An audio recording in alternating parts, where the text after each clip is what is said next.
SPPSKS, SPPSKS, SPPSKS, Merdeka dan luar biasa. Tepuk tangan dong. Pak. SPPSKS, Satuan Pendidikan Penyelenggara Sistem Kredit Semester. Harapan kami waktu itu, Satuan Pendidikan itu kalau menurut Undang-Undang Sikdiknas, Undang-Undang 20 tahun 2003 kan terdiri atas sekolah dan madrasah itu kan. Harapan kami waktu itu yang merespon tidak hanya Dikbud, tapi juga ada Kepala Kantor Kementerian Agama.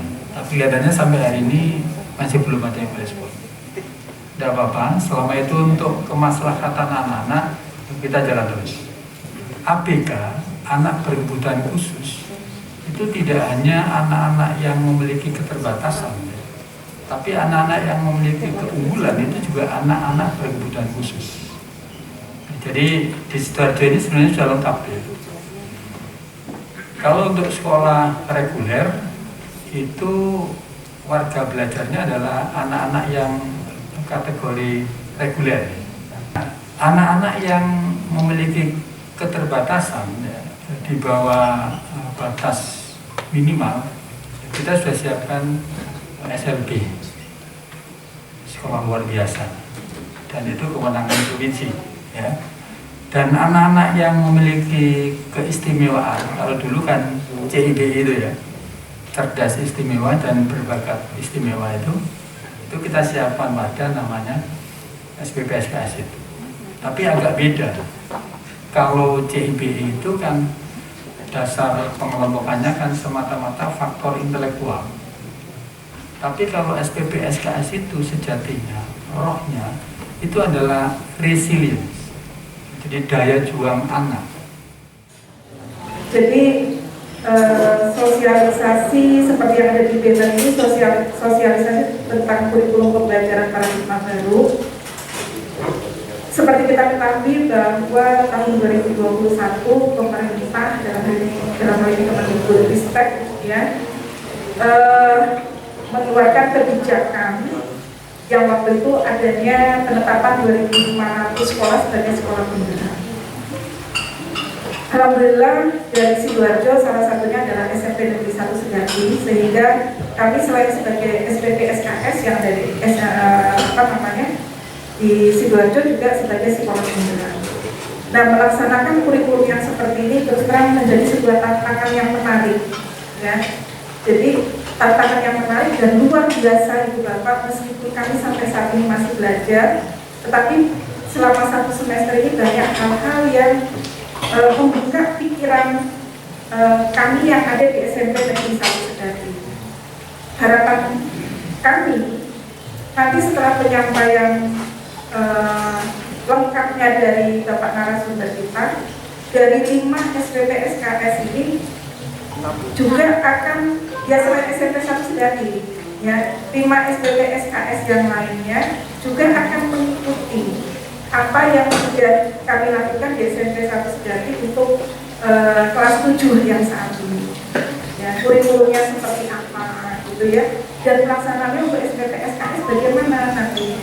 Nah, mudah-mudahan kita mendapat gambaran itu, sehingga nanti di tahun ajaran baru kita di sini 6 sekolah ini ya bersama-sama melaksanakan kurikulum ini tanpa ragu. Kalau saya mengatakan seperti itu, penuh semangat belajar bersama-sama karena kita tidak sendiri ya, sampai kapanpun kita akan berusaha belajar ya, memperbaiki apa yang sudah kita lakukan.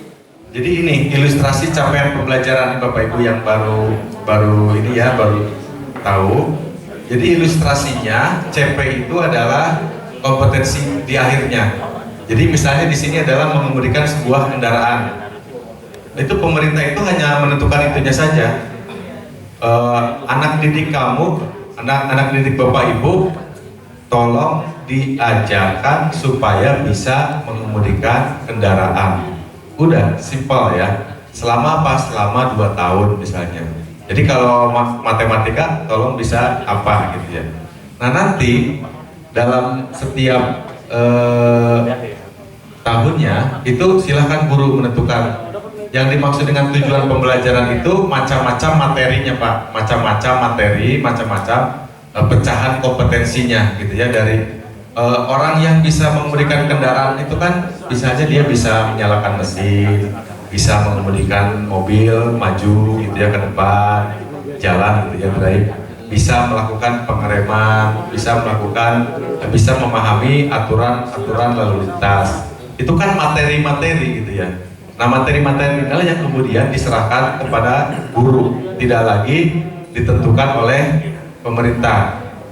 Nah, gitu ya. Jadi pemerintah hanya driving card-nya saja. Nah, urutannya kan bisa bertukar Bapak Ibu. Kalau di Medan misalnya start engine bisa gitu ya. Jadi menyalakan mesin, memajukan mobil, melakukan pengereman, belajar aturan lalu lintasnya kapan saja gitu ya, bisa kan seperti itu. Kalau di tempat lain mungkin di Aceh, anak-anak harus bisa aturan lalu lintasnya dulu, tahu dulu rambu-rambu lalu lintas, bagaimana melakukan pengemudi yang benar gitu. Prakteknya nanti belakangan juga bisa begitu. Jadi ini analoginya kan seperti itu. Nah, di sini guru bisa hanya menentukan hal-hal yang esensial saja, gitu ya. Jadi kalau misalnya mengemudikan mobil itu, misalnya kompetensi yang tidak esensial itu misalnya menggunakan map, gitu ya, kan tidak esensial ya. Menggunakan map itu tidak perlu diajarkan, gitu. Tapi bagi guru yang memang di daerah tertentu butuh dengan mempergunakan map atau GPS, itu ditambahkan di tujuan pembelajarannya, anak bisa menggunakan GPS gitu. Itu contoh. Jadi analogi yang sering saya sampaikan seperti itu supaya Bapak Ibu ini paham gitu ya. CP itu sebenarnya itu sesimpel itu CP itu. Jadi pemerintah sekarang tugasnya cukup ringan gitu ya, menentukan CP. Kalau dulu harus menentukan juga materinya apa saja. Misalnya dulu memang mengharapkan anak itu bisa memberikan sebuah mobil, tapi udah langsung diurutkan dia. Jadi anak itu harus belajar menyalakan mesin dulu, maju, kemudian pengereman, baru kemudian aturan lalu lintas. Itu sudah ditentukan pemerintah kalau dulu. Kalau sekarang diserahkan ke sekolah ya. Jadi sekolahnya Bu Neti akan berbeda dengan sekolahnya Ibu Lilis tadi, seperti itu.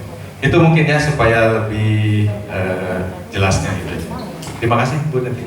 Terima kasih Pak Apip. Kita beri aplaus sekali lagi untuk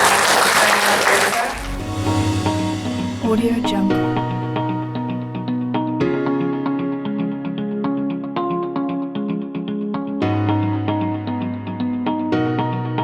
Audio Jungle.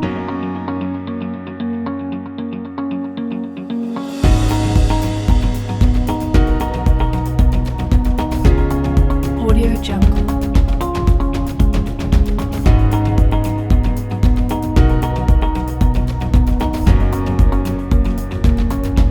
Audio Jungle. harapannya ibu bapak di sini nanti itu memang betul-betul menjadi pionirnya yang ada di sekolah, minimal yang ada di sekolah. Dan modul yang dibuat itu nanti, yang di dalamnya ada penguatan literasi dan numerasi, itu nanti menjadi bagian dari pembelajaran, termasuk dari perangkat pembelajaran yang dibuat oleh ibu. Dan kita sudah tidak usah mengkotak-kotakan, oh ini kurikulumnya kan punya kelas 7, 8, 9, ya udah jalan aja. Tidak ada salahnya itu dibuat sama, hanya kita bicara, oh ini kurikulumnya 2013. Ya ini kurikulumnya prototipe. Tidak ada masalah dengan itu. Ya kurikulumnya apa saja. Nah, itu ya. Ini merefresh kembali, saya yakin di sekolah ibu bapak sudah banyak pelatihan-pelatihan tentang literasi numerasi, baik dilaksanakan mandiri di sekolah, di hotel, di mana saja gitu ya, sambil jalan-jalan ke Jogja mungkinnya pelatihan gitu. Jadi sudah banyak. Harapan saya ya, dan harapan kami semua kepala sekolah, ayo itu dipakai, dimunculkan, jangan balik lagi. ya, jangan kembali lagi. Saya hanya merefresh sedikit aja karena saya yakin ibu bapak sudah banyak yang mendalami ini. Tadi saya mengatakan bahwa di dalam modul aktivitas pembelajaran kita berikan penguatan literasi numerasi. Tidak hanya di dalam soal, jadi tidak hanya di dalam soal, tetapi muncul di aktivitasnya, kegiatan pembelajaran 1 misalnya. Munculkan kegiatan literasi numerasinya itu bagaimana supaya kontekstualnya muncul, modul kita itu kontekstualnya muncul.